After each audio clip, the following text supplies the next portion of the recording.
Yeah, thanks so much for having me. Super excited to be back here after almost 10 years. It's the last time I was here when I was applying for PhD positions. And yeah, today I'm excited to talk about composable visualization systems. So a little bit about me. Hi, I'm Dominik Moritz. This is me in New Zealand when I went hiking there after the VIS conference last year. Near Queenstown, yeah. And yeah, I'm faculty in the Human-Computer Interaction Institute, which is kind of the HCI department at CMU, and where I co-direct this data interaction group, which has the cute dog logo. And I'm also a research manager at Apple. And what my research does is that it develops interactive tools for visualization and machine learning. So that includes tools like Vega, Vega Lite, Altair, Mosaic, Swift Charts, and others. And more details are on my website. Who has heard of any of these systems? Okay, which ones? Vega, Vega Lite. Vega, Vega Lite, okay. Mosaic, the browser? Mosaic is not the browser. No, I'm not that old. That was, I think, before my time. It's going to be a tool I'm actually going to show you today. I'm not going to show Vega and Vega Lite much because a lot of you have probably heard of it. And Swift Charts is a charting library we developed for the Apple platforms. So it's for all the charts that are on the watch, iPhone, Mac, and so on. And the new weather app, for instance, those are made with Swift Charts. Apple Vision Pro, can't forget that, which was also from my group. Yeah, all right, so I'm going to talk about data a lot today. Also here, I guess, in the Data Matters seminar. So data matters a lot to me as well. And well, data is everywhere, and it's shifting how we do machine learning, how we do science, and it's becoming more and more prevalent. And as Herb Simon, who's one of the founders, I guess, of AI, and also was faculty at CMU, said in Scientific American that the increasing abundance of data creates a poverty of attention. And what information consumes is rather obvious. It consumes the attention of its recipients. Hence, a wealth of information creates a poverty of attention and a need to allocate that attention effectively. A lot more great things in this article. I highly recommend it. But one way I think we can manage this increasing abundance of data and allocation of attention is through visualization, which we can formulate as it is the use of computer-generated interactive visual representations of data to amplify cognition. So really, visualization is a tool to help us better understand. It's a tool to help us better understand data. Well, the way visualization, from a more, I guess, mechanical perspective looks like is that we have some kind of data that has columns A, B, C here, and we map it to visual properties of marks, which is what Vega, Vega Lite, and so on let you do, for instance, to make charts. But I want to take a broader perspective on how we visualize data to go beyond just plotting it. Right? It can be useful, for instance, here, to plot some data to get a basic understanding of some data. Here, it's data set about flights. So this is all flights in the United States. It's like about 160 million flights. And what I did is I took different dimensions, the arrival delay in minutes, the departure time, and the distance in mile, discretized, and then counted how many flights are in each of the bins. And so that gives us a sense of the distribution, that most flights seem to arrive before their scheduled time. But it's cool if we can use this not just as an output, these charts as outputs, but also as inputs. For instance, to answer questions like, what makes a chart arrive early? And pay attention to this distance diagram here, where you can see that it's the flights that are going further that are arriving early, which makes sense. They can kind of make up for delays. Or the other way around, what makes flights very delayed is the flights that are later in the day that have these very, very long delays. So what we did here was not just use visualization, but also interaction to unlock an additional dimension into data and make insights. So just want to jump ahead here a little bit. How do you think what's in the yellow box? Because it probably doesn't actually fit in just a box. Put what into what, a yellow box? A yellow box that shows what makes the flight, what's corresponding to the late flights. Say it again. Okay, yeah, so the yellow box was just an annotation for me to say where to look. Yeah, that was just like my attention focus. Yes, that was part of my slides. Yes, sorry, that was slide. Yes. Yeah. Oh yeah, so you can do this with tools like, jump ahead here though. with tools like Vega Lite, right, which is a visualization language for creating charts, or something like Altair, which sits on top of Vega Lite to have a Python API. Again, I'm not going to talk about these today, but these are some tools that we've developed. Okay, so visualization is useful, but as John Tukey said in this article from 1965 on data analysis and statistics, another great read, I'm going to cite it again, but one of the quotes in there is that while it is often most helpful to plot the data, it is rarely enough.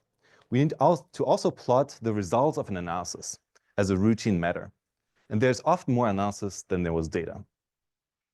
So going beyond plotting, just plotting, let's think about analysis, right? In data visualization, we're taking data, plotting it into charts. But in analysis, we're going further here and try to really understand and communicate data. So explore, confirm, and communicate around this data. And this is highly, highly influenced by tools we have. They help us do each of these different steps. Do some analysis, confirm some hypothesis, or communicate a result. And these tools can be general or specialized. And I kind of want to argue that we should have more of these general tools that still let you do all the tasks rather than having specific tools. Because if we do have specific tools, they kind of put us into a box where if new data introduces new tools, we should have more and more tools. And so when there's a new challenge arise, we either have to rebuild yet another tool from scratch or fork and specialize a tool. And that creates like high effort, ecosystem fragmentation, and exclusion of domain experts from being able to participate in that because we need just more tools. And so I want to argue that there is a better answer than building more and more specialized tools to adapt to our understanding as new data arises. And that's to think about composition rather than complete tools. So building tools as out of building blocks, small fundamental building blocks that compose into tasks and adapt to the cases that we need.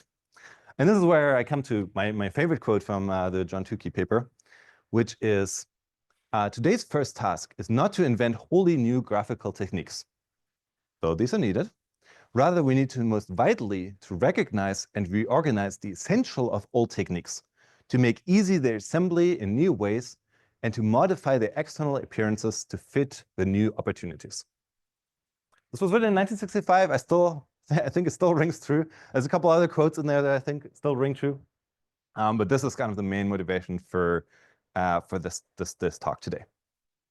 So I want to talk about composable visualization systems where you have different tools and they can communicate through APIs. Programming interfaces that are clearly defined through some kind of specification. And so I'm going to show you a couple composable visualization systems or tools that can enable that, starting with AnyWidget, which is a tool that allows you to take any JavaScript library and make a Python widget out of it. Then the Mosaic framework, not to be confused with the Mosaic browser. Texture, which is built on top of Mosaic to do data profiling for text. And then lastly, Data Navigator as a specification format for making charts accessible. Questions before I dive into this, or comments over which one I should talk more about? All right. All right, we'll end at 6 p.m. today. Okay, let's talk about AnyWidget. So this is actually work I was not involved in. So this is work by Trevor Munz at Harvard Medical School and collaborators there. But I think it fits really well into this. So I want to talk about this. So AnyWidget makes it possible to take any JavaScript library and use it in Jupyter. The reason why they chose JavaScript and Python is because they are the most popular popular languages on here on GitHub. JavaScript, the highest one, second Python. And why in notebooks? Because the notebooks become prevalent or kind of the way a lot of science is being done. Who uses Jupyter notebooks every week? Okay, almost all hands go up. So yeah, so what the way Jupyter works is that you have a front end that communicates with the kernel through the Jupyter kind of protocol. It doesn't actually have to be Python, but for all intents and purposes today, let's say it's Python. And yeah, there's other front ends and other backends, but let's focus on the Jupyter for now. And so widgets are a way to have an output in a front end that shows some data from a kernel. And it turns out there's a very tight coupling between the different platforms that exist to implement these widgets. So if you want to implement a widget and it should work in Jupyter or in Jupyter Lab or in Colab or in VS Code, you have to kind of rewrite it from scratch.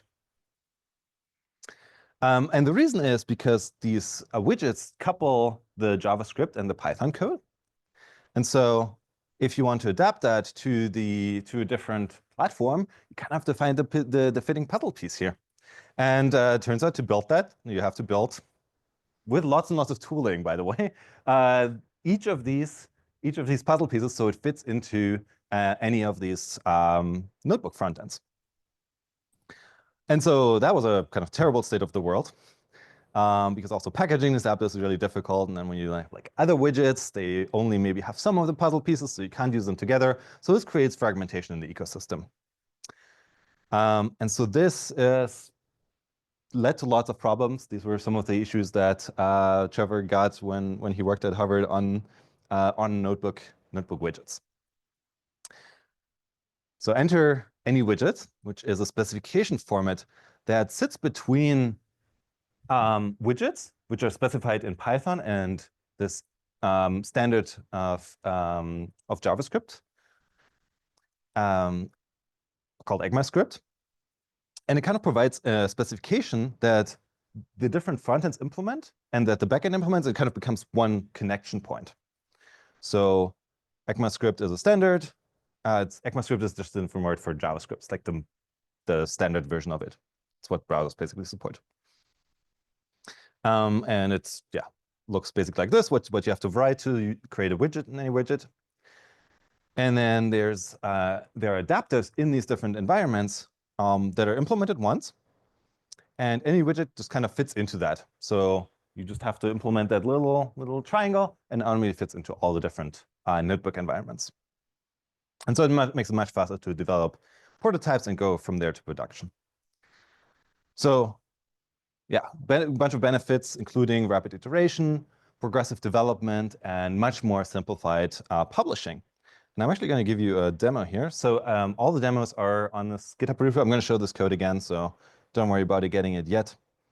But this is a notebook, which I'm going to make a little bigger, with just any widget loaded here and 2 other libraries. And I'm going to create a widget that extends the AnyWidget library. David told me he wanted like something very practical, so we're going straight into code here. With the JavaScript piece, and that's the standard ESM. So it has like this render method, and then inside we're creating a button, and the button will update some value, and then we can also communicate that value back to the server. We don't have to understand the details, but you can see, it's like a few lines of code. And that's enough to create this counter button, this count button, that we can now click on, and it will increase. So simple code, simple functionality. But the cool thing is this is a Python widget, which uses JavaScript. And we can still access the value of that widget in Python. So I can increase the counter here and get the updated value. And that just is all synchronized. You can even make this, create a widget from a JavaScript file. Here, I just have the same code that I have before in just a JavaScript file. So it's not inline, but it works the same. So same widget here. I also added some CSS just to make the styling of the button a little nicer. But the other cool thing is you can import any JavaScript library. So here, I'm importing this confetti library, which will just load from the web. It will create this confetti widget button, which I can click, and then it will create confetti on the browser. And so you can see how this opens up the ecosystem of JavaScript browser tooling now in notebooks.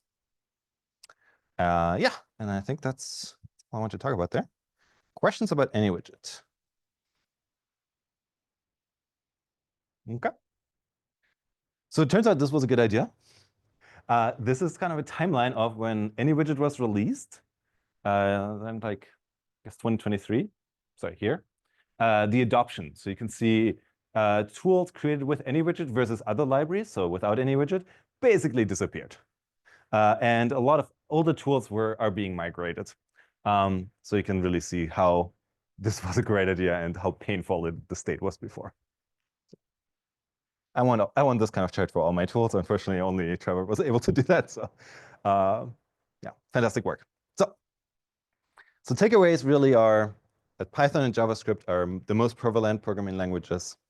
And with any widget, any JavaScript package becomes a Jupyter widget. And it is a specification format. And I think that's important. So other notebooks could actually implement this protocol that Trevor developed and then immediately get benefit of all the widgets that exist. One widget I'm going to show you next in Mosaic. So the protocol is this this render function essentially. So it's just a small API. Yeah. All right. Next up, I'm going to show you Mosaic, which is a project that I've been working on with my former advisor, Jeff Hare at the University of Washington. And what it is it's an architecture for scalable and interoperable data views. So it kind of is, it sits between backend databases and visualizations, and it mediates the queries so that they are automatically scalable.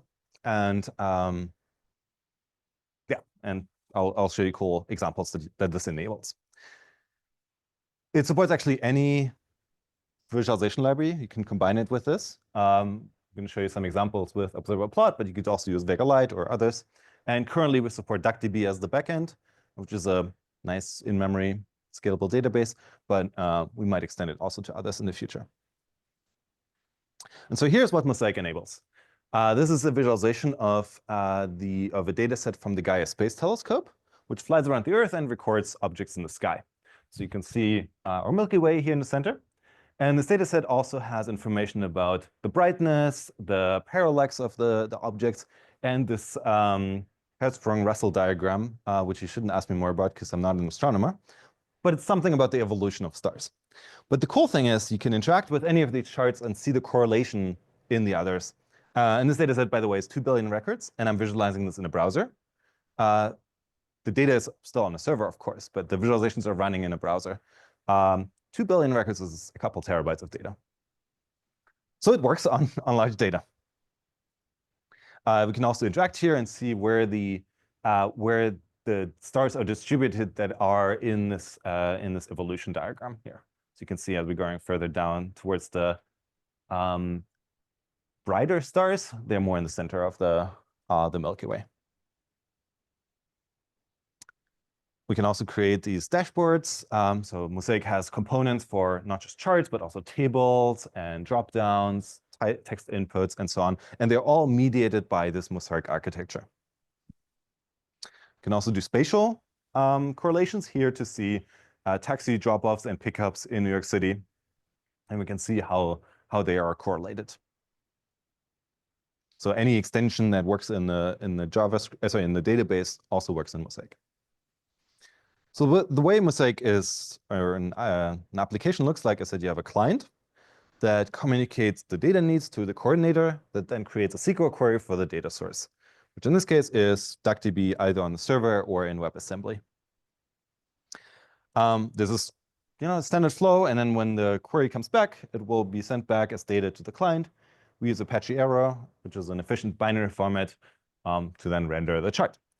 But the cool thing comes in when we're not just caching, but when we have interactions where you maybe interact with one of these clients, which creates which defines a clause that then defines a selection, which the coordinator uses to create a predicate for the SQL query. A couple of details here, but the main point is that when you interact, it just updates the SQL query to be giving you the data for that selection only. And it automatically coordinates also multiple charts. So then this creates multiple clauses that then get combined. And that kind of all works automatically. And so this architecture enables us to do a couple of cool optimizations. First off, optimizations on the charts themselves. So here we have a line chart that is fairly complicated. It has, I think, 50,000 originally rows. But we apply an optimization called M4 that simplifies the data to only collect a couple of points for each column, each pixel column. And that reduces the data to about 2,000 rows while still pixel perfectly rendering this chart. And so that also happens in real time. So as you interact, we get the updated chart. Or we can do optimizations that are across charts. So this example that I showed you earlier with the flights, right? That was 180 million flights. How do we do that? Well, it's because when you define your chart, this is how you define it in Mosaic. I'm not going to go into too much detail because we don't have until 6 p.m. We generate essentially, we would generate maybe naively this SQL query that just bins and counts. But we're much, much faster by creating a pre-aggregation that aggregates a little bit more. But then we can select only the data we need from that pre-aggregate, which is much, much smaller. So details aside here, the high-level point is that by basically decoupling the interactions from the raw data through an aggregation, we can speed up queries significantly, like orders of magnitude. And so that's why we could do these interactions over billions of data points without any delay. That's all through these kinds of tricks.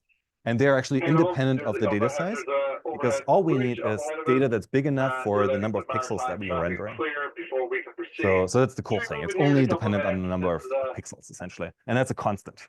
So your data can be infinitely large and it wouldn't matter.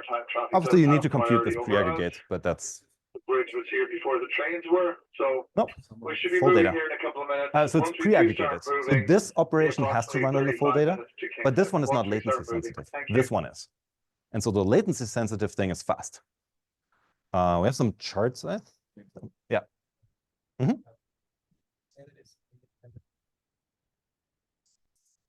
Yeah, so if you look at, it's dependent on the pixels, but independent of the original data set size.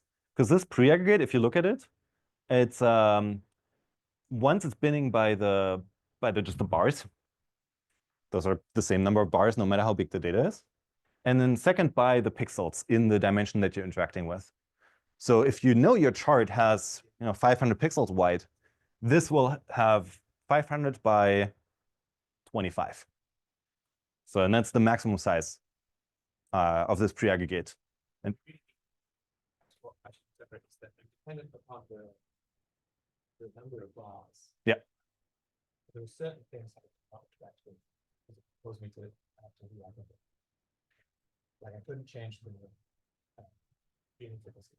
Right. Yes. So we also have to recompute this if you're interacting with a different chart.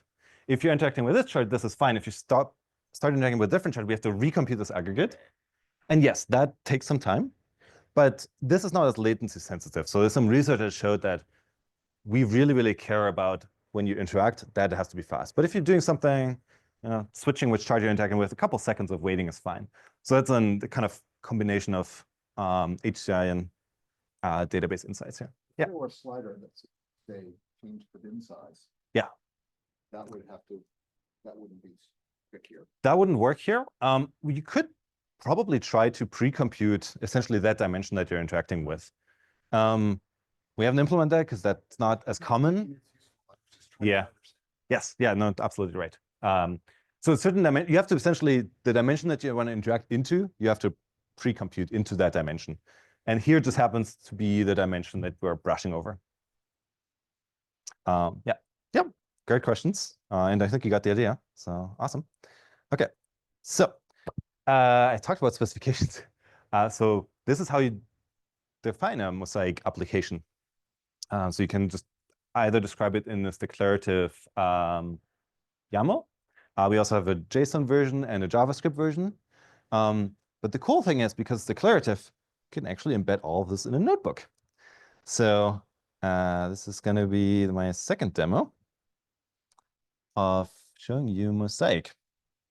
So this is, I'll make this bigger. I'm just loading a data set with polars / pandas. And I'm going to create a widget that's going to show this data set about weather. I'm just downloading the weather data set here.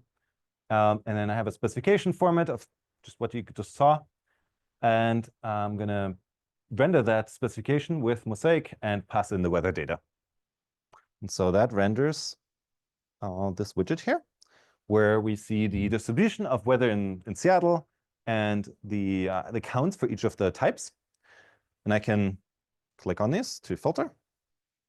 I can click on multiple to filter, or I can brush to see what the distribution in that selected range is. The cool thing here is that the query is actually happening directly on the data frame.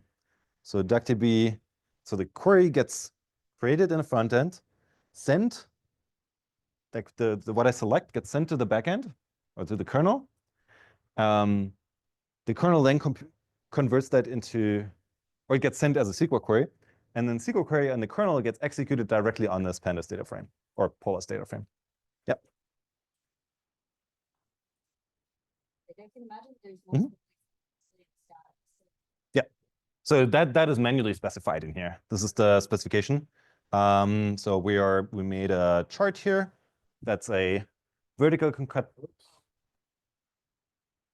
concatenation of a plot that is this like dot plot, not just a scatter plot, with some selections here, and then below should be the bar chart. Yep, there's our bar X mark. And that's essentially the full specification of the chart. Yeah, needs to be in there. So yeah, that's Mosaic. So I'm just going to overwrite this. Mosaic is open source and available. And coming soon is a Python API. So you'll be able to write, instead of in YAML, you'll be able to write in Python these specifications. So as what some of my students at CMU are working on. So this is all very hot off the press. All right. And yeah, these are just some more impressions of things you can make with Mosaic. So you can make versions where you change like the binning resolution or the kernel smoothing here. These are all specified in Mosaic. So yeah, takeaways are that Mosaic is an architecture that mediates interactions between databases and visualizations. It's all mediated through the architecture. And that this knowledge of the rendering enables automatic optimizations. And that's why I think specification is interesting, right? We're saying what we want, not how we want it computed. And so that gives the system flexibility to optimize. We were able to unify scalability techniques and expressive visualization tools, apply automatic caching, query consolidation, which I didn't even talk about, these data cube indexes over aggregated data, and with that get orders of magnitude performance improvements. So yeah, so that's Mosaic. Questions before I go on to the next tool? Told you it was going to be a whirlwind tour.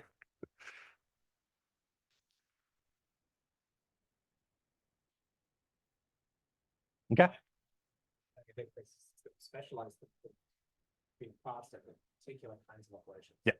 So is there something that's important about the database itself that interacting with the Mosaic? Yep. Yeah. So the question is, I'm going to rephrase it for the recording. What's special about the database and what needs to be some properties of the database?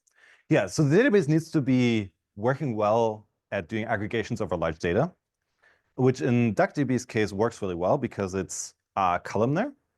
So it represents the data instead of one row at a time. It represents it as one column at a time. And that just makes it much faster to do operations over long columns. And it uses vectorized operations, so like CPU optimized pipelining and so on. It's also just very well built. It's written in C++ and so on. And yeah, it's a cool database. There's others that are also fast at doing those kinds of aggregations. Yeah, so definitely important. Okay. Other questions? Yeah. Let me see if I understand the how you make the graphs interact. Yeah. You choose an area, which turns into a database query. You Mhm. get that data and then you feed it to the other graph. Is that right? Change it. Yep, that's the basics. So when you interact, it sends the query. The query then results in a new data set that's aggregated. We'd sometimes do some pre-aggregation so that those queries are really fast. And then we transfer the data in this compressed binary format to the visualizations and then render them. In many cases, so for instance, even all the demos on the website, the database is actually running in WebAssembly, which is a way to take a native application, you compile it so that instead of binary for your native CPU, it's a binary that your browser can interpret. And so we were able to compile the C++ database into WebAssembly and then run it straight in the browser. So your data doesn't ever to leave the browser. Mm-hmm. Yep. Keeping in tidy data format or at least very Yep. simple table. Yep. Kind of data sets I work with will have dissimilar data types. Yep. Some will be text, some will be time series, and then there might be a list of events Yep. instead of one of them. And so is there kind of following up on the earlier question about what you do in database? Is there anything about your language that creates issues? There has to be lots of joins or alignments of one table to discrete items. Yeah. So the question was about the different data types. We are focusing on tidy data, so tables, one table. That's what we optimized for so far. But we also developed the system like a little bit more than a year ago. So still work in progress. And I'm going to talk about texture, which is building on top of Mosaic to extend it to text analysis. Yes, time series and images and so on are definitely currently out of scope. Something we're thinking about. But text is something we are started to get into. And so let me show you that. Great.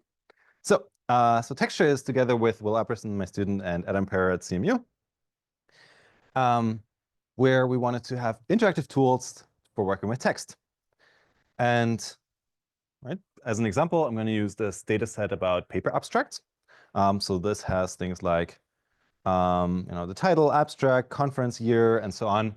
And for many columns, we kind of know how to visualize them, right? We have the number of citations. We can draw a histogram, or the conference here, of which there is like vis, infovis, vast, and scivis. Just draw another histogram with the counts. But what do we do with like the title and the abstract?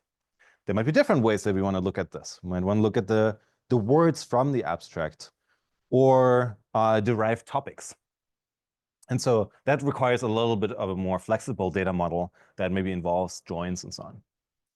And so that's where prior visualization tools really kind of did this proliferation of many, many different tools for specific purposes to address different tasks that you might want to do with text. But we were thinking, well, what if we could maybe build one tool that addresses many of these tasks with a single data model rather than many different ones? And so the approach in texture is that you would extract some structured attributes through code. And then in texture, you can create data profiles and do interactive analysis. And so I'm going to go straight into demo again here with texture. So here, I'm going to just load the texture library, so import texture, and also going to create a model. And then just loading in this data set about the visualization papers. Doing some just data, just some definitions of what the data should be like. And then in the end, running texture here, which will run at this URL. So then I can go in and have the tool. So this is built on top of Mosaic. So you get a lot of the familiar things of being able to find maybe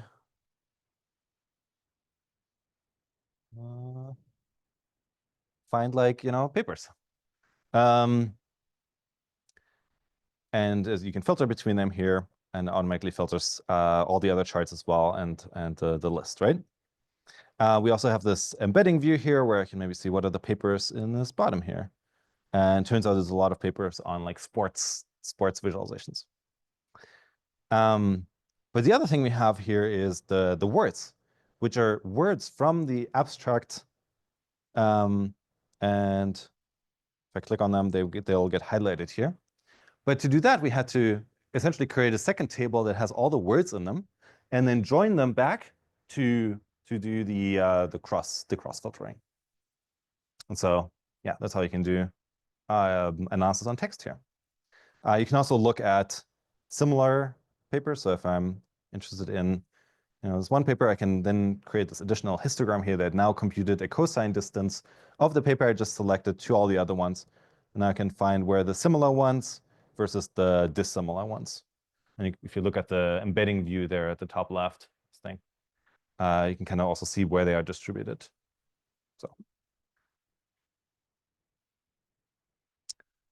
So that's the quick version of texture.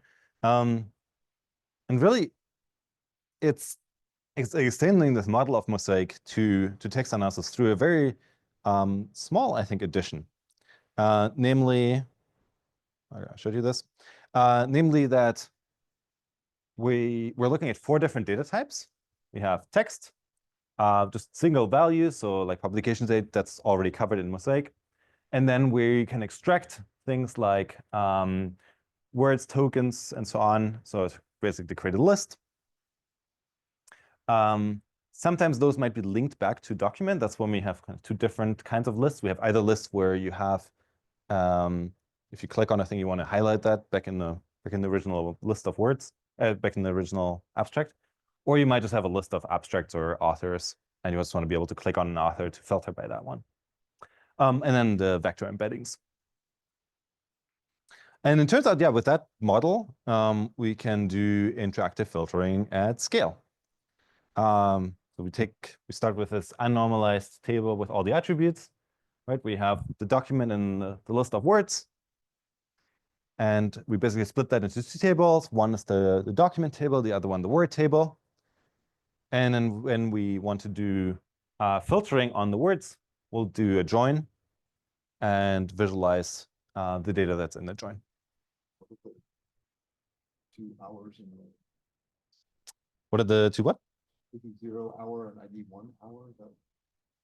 Oh, I see. That's from the different papers. Yeah. The 0 and 1? Oh, the hour. Yeah, because it just happens to be that hour was in both of those. Our study revealed and we present hour. Yeah. So the same word can appear in multiple documents. Yep. Yeah, and so we did some analysis of basically giving this tool to people and let them do LLM prompt comparison, topic analysis of social media, or this paper corpus. And it turned out to be flexible enough to support different use cases, even though it's a fairly simple addition onto this existing data model. Yeah, and so that was kind of one of our main takeaways, that a lot of text analysis fits into the same format supported by texture. All right, questions? It's a tool that's already there and you use it. Texture is a tool that my student created. Yeah. On top of another tool. On top of Mosaic, which is not a tool I created. Yeah. So. Yep. Yep.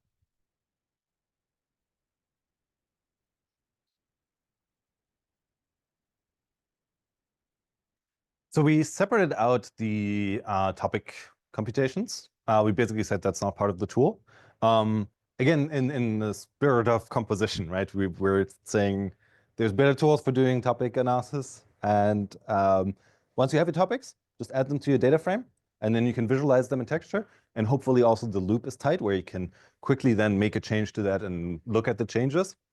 But there's better tools for the job, so we're not trying to add that to the tool just to like say, yes, we have another feature, right? Basically, I think the spirit of compositionality means that we should not try to check all the boxes. We should actually try to figure out how we can check as few boxes as possible and still be useful.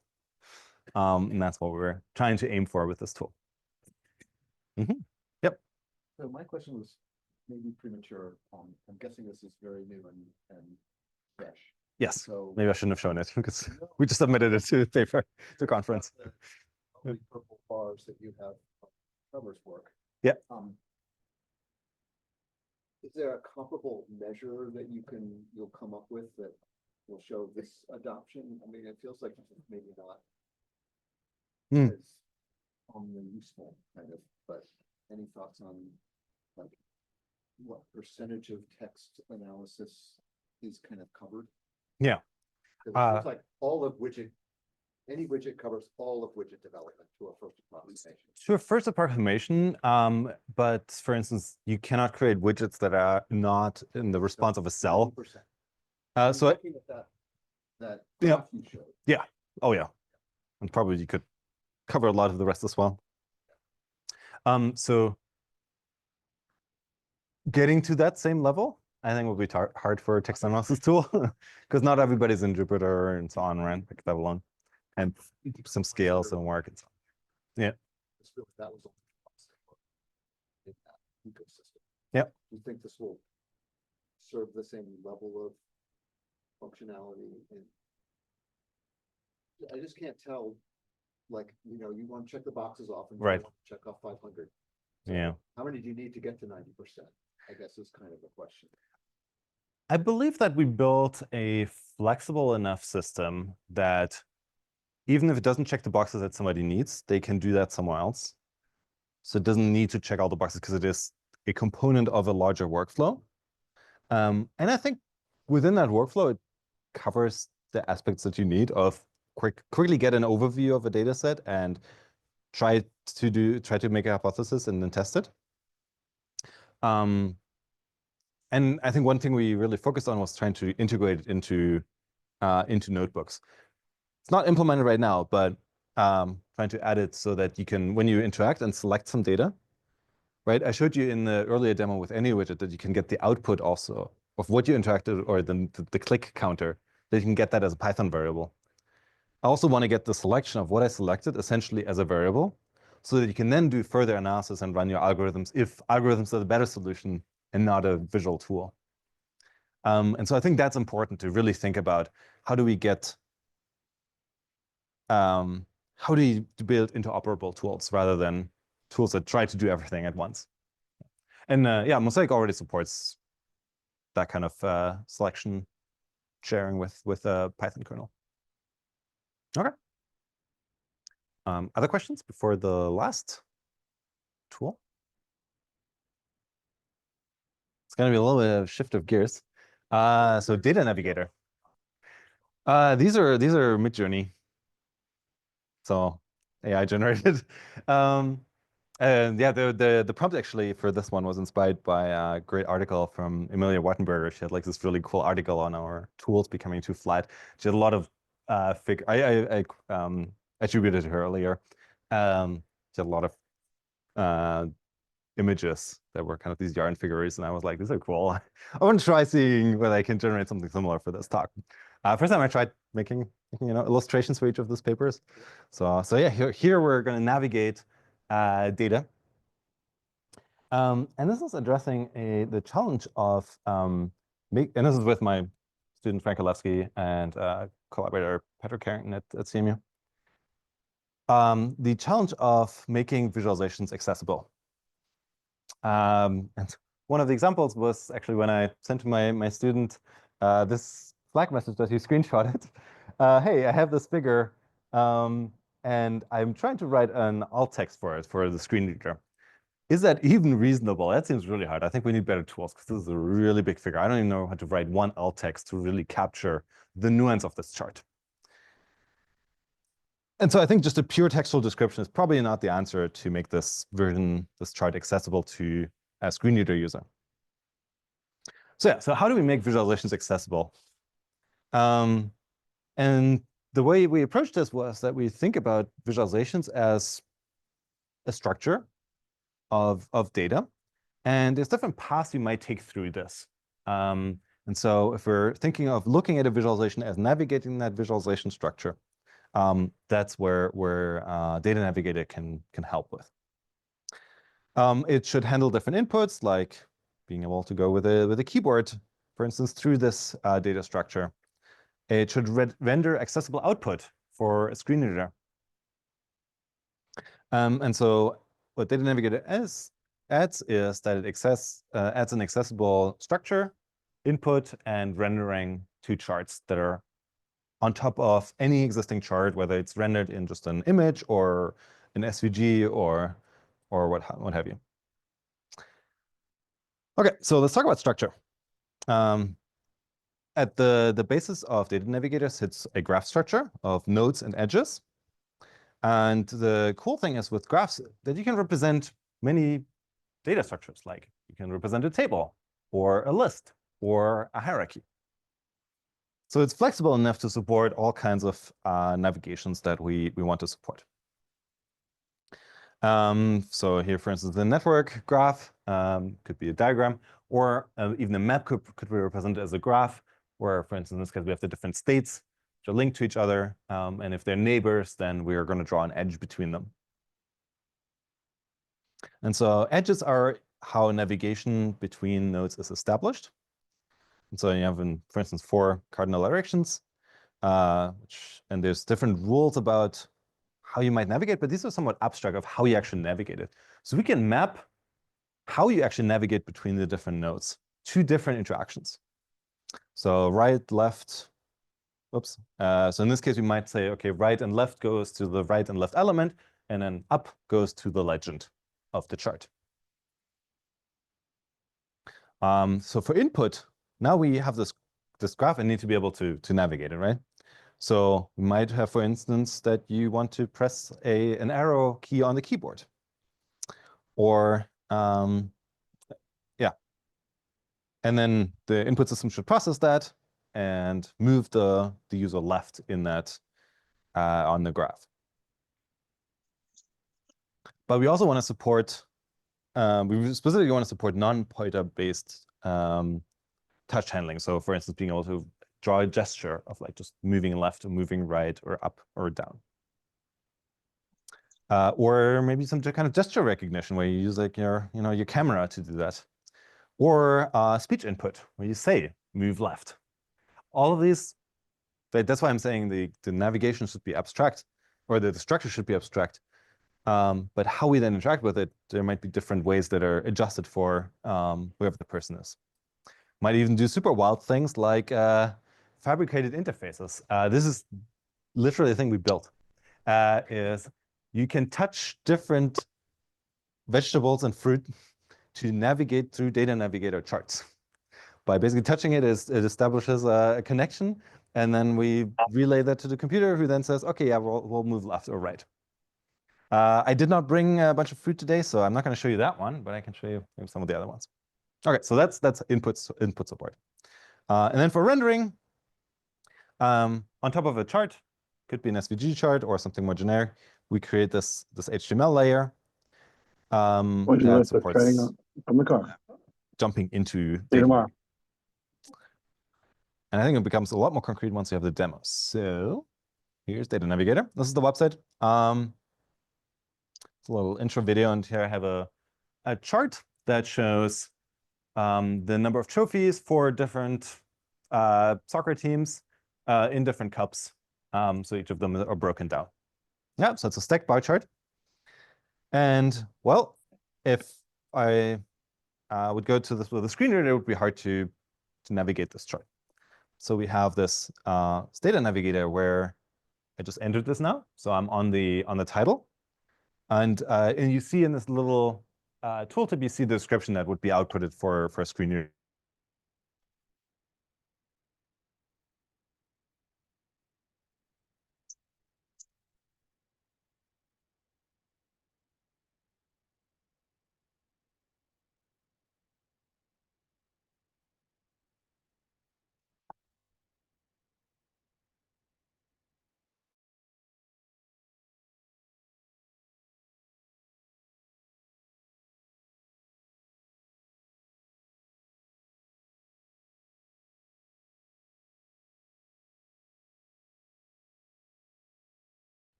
Have a wonderful afternoon.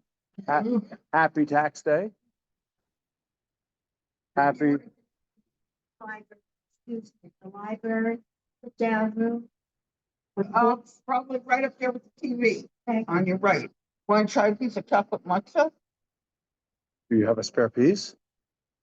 I would love that. Might need to mute. No, stop that. It's not bad. I think. I trust the homemade.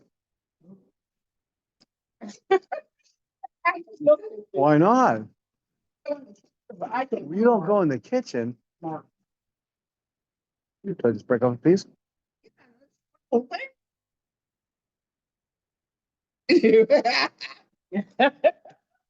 How can you say that's wonderful?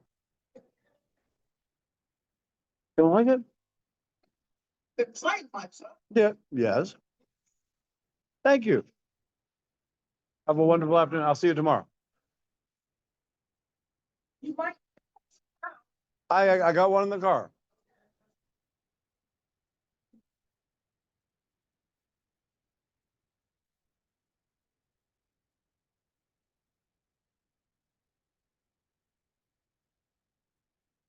Have a great afternoon.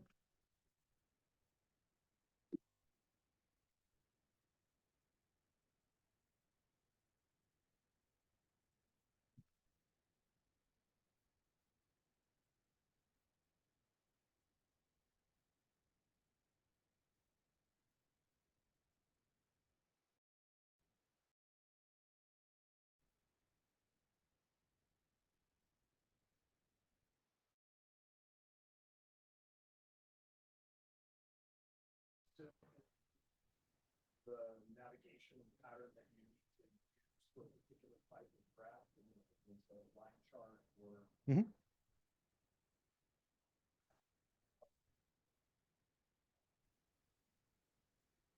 That is the next project. So this established the specification format for essentially the graph, and then how you map the edges to certain interactions. That's what Data Navigator supports right now. I can't mute them. So, but the next step will be to create like UIs to build these, better debugging tools, maybe even automatic tools that you just give it a figure and it automatically generates a navigable structure. But first we wanted to establish the kind of basics so that different libraries can implement it. So we actually had a couple companies who are building visualization libraries interested in using this or started actually adopting it. I think Adobe is adopting it, for instance. So yeah. Yes, I agree. But we also want to be careful that it actually works well enough, because if people start relying on it, we don't want to give them something that works in 90% of the times and breaks another 10% of the times without really knowing when it will break. But yes, I agree. I think seems a good fit, and we should totally do it, and we'll try it. And if you want to try it, you can also try it, and then we can see what version works better. Okay, well, y'all were waiting, I think, to show the gesture version. Wait, so the keyboard one was up here, right, for the different keyboard navigations. But for the gesture, I'm going to load this gesture model. And this is really not necessarily, how we actually would use this. It's just as a demonstration of the model. So we're going to have me here. And so this is just the model running in the browser to do like some recognition of like my hands and stuff. Oh yeah, and so we have this little Turn left on North Highland Avenue. I can't point at it because it will do things. So we have this this fist there, which is where I'm interacting. And I think if I go into this, so I'm just gonna go, I'm on the bar now, and then if I do this, it will go left. Get into this. I can go left. And something crashed again. But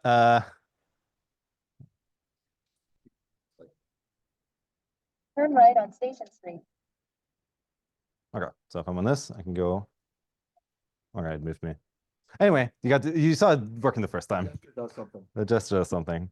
We also have a model that uses speech recognition, and it was the one with fruit, right? So you can also do that. Okay. All right. Okay, and yeah, so all of these are, well, it's a different link, but yeah. So takeaways is that a graph representation is a great fit for navigating data Turn left visualizations. on Northwood Avenue. So we think that the specification format of defining once the structure of the chart, and then also how interactions should map to navigation through the edges, different edge types Turn of left on that graph. Northwood Avenue. That's a pretty good model for enabling these kinds of interactions. And then we hope that others are inspired. They're like, hey, could I use an LLM to generate this? Or could I build a UI to interact with this specification? Or could I use the specification to maybe try out different patterns for different charts? Because it's not yet clear what are the best gestures or even keyboard navigation patterns, or what is even the right navigation structure for all the different chart types. So there's different experiments at different universities people have tried. But this, I think, is more low level so that we can try out different versions. Yeah, and that are the four systems I wanted to show. So thanks to all for the questions. I think it's like supposed to be more of a conversation. So I'm happy to jump more into any of these specific things we had in here. Well, okay, I think you said like, oh, it's half an hour, and then we have so it was a little longer. Yeah. Mm-hmm. Yeah. Coming up on about an hour, so. Yep. And this is I have all the demo notebooks at this URL, so it's just a Git repo.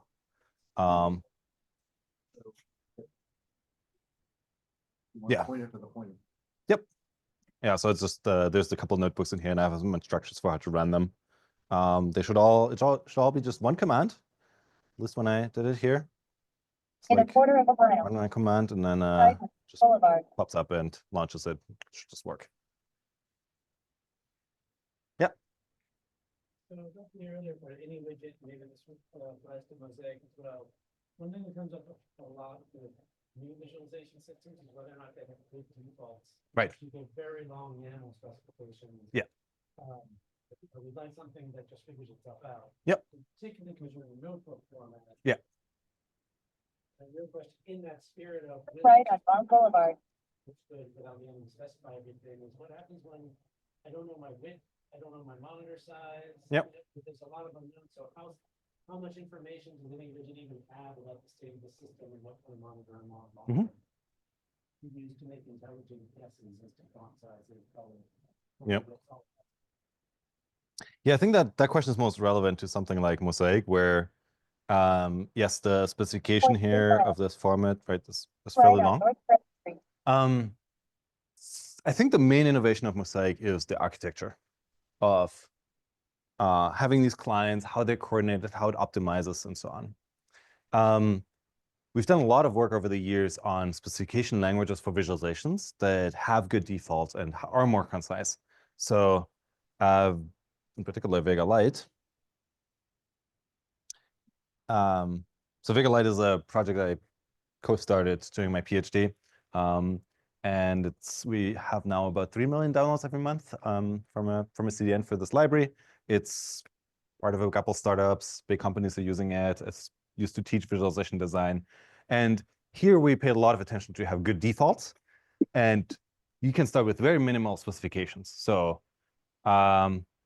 here's a simple example of, for instance, a bar chart, where all I'm specifying is that I want a bar mark with the month of the date on X and the average precipitation on Y.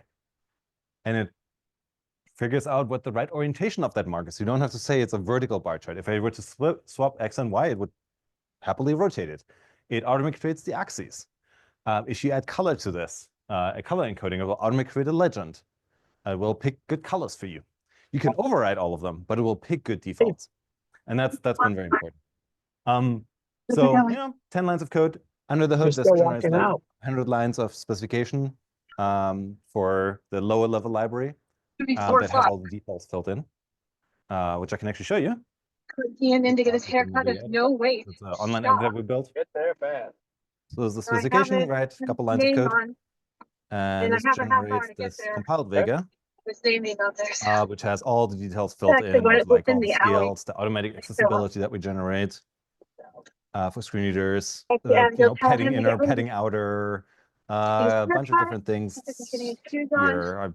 I could explain them to you, but you know, you can see there's a bunch of stuff in here. So that's already much shorter. And we went a level above that with a system called Draco. Oops. I'm on, I don't even know what this is Find called. it. All parking lot. Yep. So Draco. I South, just have the paper here, but the boulevard of. this was a 2018 Viz paper where we essentially built a system where He apparently has homework. I don't know what specification, kind but of you homework. can you can almost do what you did in Vega Lite, but you can leave anything out and we'll just fill it in. With Apparently I was the default. feeling So you like don't it even have to earlier. give it a I mark. heard that. It will figure out a bar mark makes the most sense for this kind of visualization. It's supposed to rain again, like next Okay. 15 minutes or so. It looks, it's Right. dark and misty here. Mhm. Right. It's not a big thing, but it's dark. Just get free. Even know like the size of the monitor I'm using. Can it get that information and use it to choose how to present the data? I see. Okay, so the question was more, I'm just going to repeat it because Your I afternoon think go the okay? microphones don't pick up the whole room. That's not very long. How does But six serious software in engineers Mosaic, and networking what engineers. does it know about the screen I got them to to a point where they optimize the charts, for instance? absolutely quiet because they couldn't give me So an answer. Mosaic does know, Oh my. as a web library, it has access to So the yeah, elements and whatever. it can know how big they are. So if yeah, it can count No, the pixels it means and I it can know exactly what the keeping width up is with of these a guys. chart. And so it can use that, yes. I'm coming up working The to a very creative solution. in specifications Not one of this us library alone which we built on could come top up of the with Mosaic what we just came up architecture with. called VGplot, which is actually what we use to Very cool. build this YAML. That's all work well together.